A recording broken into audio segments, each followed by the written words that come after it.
menons la bataille. Et je pense que lors, par exemple, des débats que nous avons eus, quand nous avons pointé l'arnaque des les 1200 €, ça a permis de faire éclater la vérité, c'est-à-dire qu'il y avait effectivement une arnaque. Ensuite, on a des tactiques parlementaires qui sont propres au travail parlementaire. Je pense que c'est important, ça fait partie du débat que nous avons par ailleurs entre nous, de savoir comment on avance.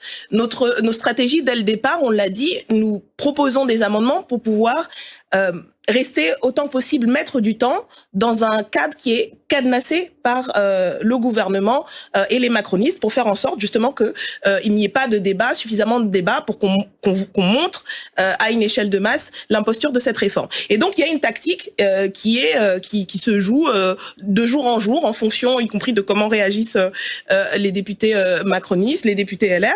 Est-ce que vous allez retirer des amendements? Vous allez encore en retirer des amendements? Nous en avons retiré.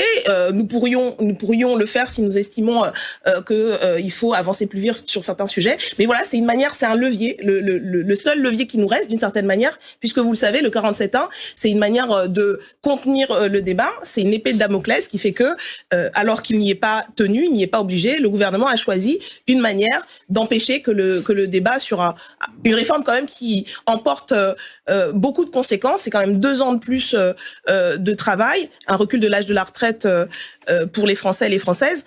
Cela aurait mérité que l'on prenne le temps qu'il faut, et d'ailleurs nous continuons à demander, parce que c'est encore possible, que le débat se poursuive.